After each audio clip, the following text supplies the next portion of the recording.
Let me tell you a story. It's about 5 friends, a small fishing boat, and a storm that came out of nowhere.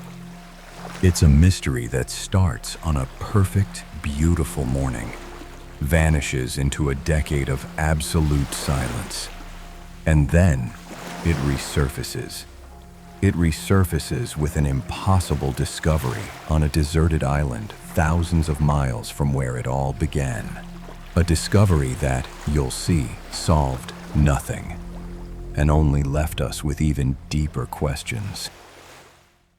Okay, so to really get this, we're actually gonna start at the end. The year is 1988. Picture this. A team of biologists is out surveying Taongi Atoll in the Marshall Islands. Now, this place, it's about as far from civilization as you can possibly get. It's just a bunch of coral and sand, way off any shipping lanes.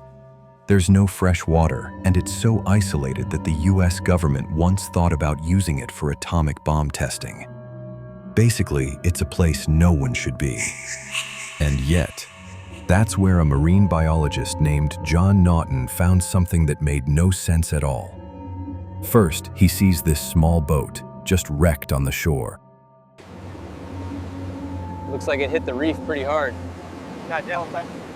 Yeah, the hull is completely breached here. Okay, strange. But then, about 100 yards away, he sees this, a shallow grave. It appeared as though someone had carefully built a mound of coral stones over it, stuck a simple driftwood cross at the head, and then placed a human jawbone right on top. This grave, this lonely grave on an island that's supposed to be completely empty. This is the key to the whole story. It's what connects 2 different points in time, separated by 10 years of silence and more than 2,000 miles of open ocean.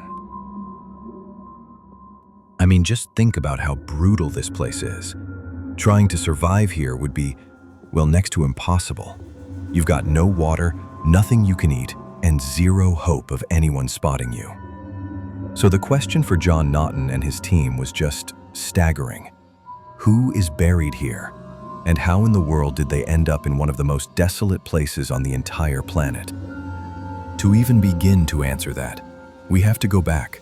We have to rewind the clock 10 years to a totally different scene, a totally different world. We're going to Hana on the island of Maui, Hawaii, back in 1979. This is how the families remember it. This is how they remember the start of that day, February 11th, 1979. There wasn't a single cloud in the sky, no hint of the nightmare to come. The water was just flat, calm. It was the kind of day that just begs you to get out on the ocean. And that's exactly what these 5 guys did. They were all friends, worked together, carpenters, a plumber, a tile setter. And listen, these weren't tourists. These were strong, capable guys who grew up on the water. They knew how to swim, surf, dive. They knew the ocean. So they decided to play hooky from a construction job and take a quick fishing trip on the Sarah Joe, a boat that belonged to one of their brothers.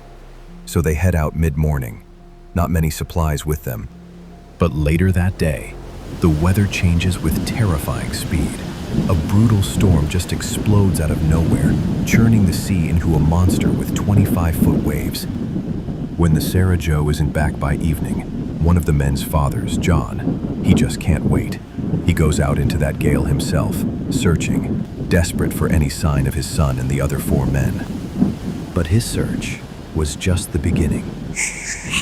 What came next was one of the biggest sea rescue operations in Hawaiian history, an effort that, in the end, found nothing and gave way to a decade of just painful, unanswered questions. The official Coast Guard search went on for 5 days. They covered a staggering 73,000 square miles of ocean. Ships, aircraft, they scoured the entire area, and they found absolutely nothing. Not a single piece of the boat, not an oil slick, not even a life jacket. Nothing. that's what was so hard for everyone to wrap their head around: the complete lack of any evidence. For the families and the really tight-knit town of Hana, not having any closure was just agonizing. Without a trace of the boat or the men, anything seemed possible. And slowly, painfully, that hope just faded into a decade of silence. That is, until 1988. On that desolate atoll, 2,200 miles away, this is the moment where the two parts of our story finally, unbelievably, crash together. This is where that lonely grave connects back to that perfect morning, and the impossible truth finally came out.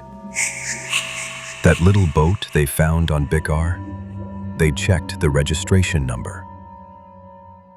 It was the Sarah Joe.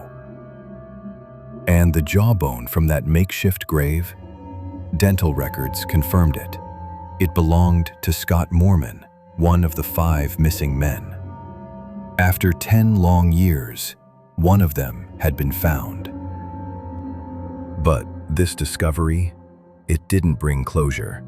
Not at all. Instead, it just ripped open a Pandora's box of new, even stranger mysteries that to this day, nobody can explain. Okay, let's just think about this for a second. Scott Moorman was buried, and it was a proper burial. Someone took the time to dig a grave, cover it with stones, make a cross. If the only remains found were Scott's, well, then at least one of the other 4 men had to have survived that journey with him. Someone had to be alive on that island to bury their friend. And then there's this really weird detail. Tucked under one of the stones on the grave was a little stack of blank papers with slips of tinfoil in between each sheet. It's been suggested that this looks a lot like a type of Chinese burial money, some sort of offering for the afterlife. But this clue makes absolutely no sense. Who put it there and why? It just makes the whole thing even more mysterious. And that, of course, brings us to the biggest question of all. If one of the crew buried Scott, what happened to him? And what about the other 3? There were no other bodies, no clothes, no sign of them ever being on the atoll. Nothing. They just vanished. But maybe the most mind-bending part of this whole thing is the timeline. It just doesn't work. So, 1979, the Sarah Joe disappears. Experts say ocean currents could have carried it to Taongi in about 3 months. But in 1982, there was an official government survey of that exact atoll. And the report was crystal clear. The island was empty. Then, 6 years later, the boat and the grave were suddenly there. It makes no sense. How could the wreck show up on an island that had been confirmed empty, years after it should have washed ashore? Back in Hana, there are still no answers, just memories. For the 30th anniversary of the disappearance, the town planted 5 Norfolk pine trees on a hill overlooking the bay, one for each man. From most places in town, you can only see 4 of them. But there's one spot, right in front of the general store, where if you stand just right, you can see all 5. It's a quiet tribute from a town that never really gave up. A final, poignant image for a mystery that the sea has never surrendered.